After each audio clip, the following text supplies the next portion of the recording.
Who's giving in the 2024 election? Latest reports show big contributions from Jeffrey Katzenberg, Rupert Murdoch, and Judge Judy. Hey guys, welcome to our YouTube channel. Hope you all are enjoying, so let's begin. Today is the latest deadline for campaigns and committees to disclose donors, offering a glimpse at who is putting up huge sums in the 2024 elections, which may end up being the most expensive ever.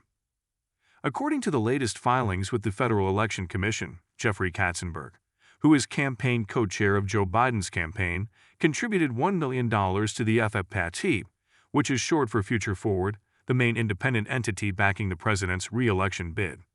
Future Forward made news this week when it announced plans to spend $250 million in an advertising blitz in battleground states. Money is being raised via the Super PAC and a nonprofit, meaning some donors have to be disclosed and others do not. Also contributing to FFPAC was Sheryl Sandberg, the former Meta executive who recently announced that she was leaving the tech giant's board. According to FEC records, she contributed $500,059 in December to Future Forward via an in-kind donation of stock. Other donors to Future Forward include Golden Eagle Acquisitions' Harry Sloan, who gave $100,000, and Los Angeles developer Jeff Worth, who gave $1 million. Weeks before Biden made his first trek to Los Angeles for a fundraising swing, Steven Spielberg and Kate Capshaw each gave the maximum $929,600 to the Biden Victory Fund, the joint committee raising money for the Biden campaign, the Democratic National Committees and state parties. Also making recent contributions, J.J. Abrams and Katie McGrath, who each gave $500,000, Greg Berlanti, who gave $250,000, Chris Meledandri, who gave $250,000, Skip Paul, who gave $250,000, and developer Rick Caruso, Jim Ganopoulos, Shonda Rhimes, attorney Ted Boutros, and Brian Lord, who each gave $100,000. Haim Sebin and Casey Wasserman each gave the $929,600 maximum contributions last fall.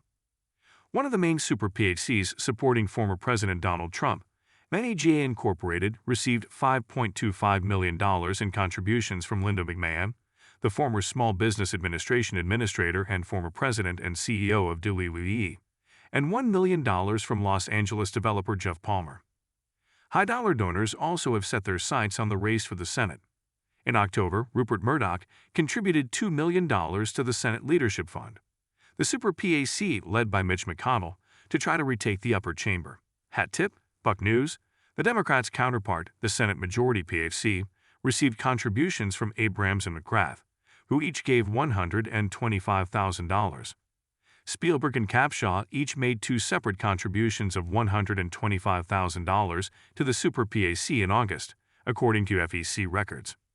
A Super PAC backing Nikki Haley's bid for the Republican presidential nomination, SED Fund, received contributions of $105,000 from Sloan and $100,000 from Judith Scheindlin. The latter donor, known as Judge Judy, appeared with Haley at a New Hampshire campaign event 2 nights before the primary.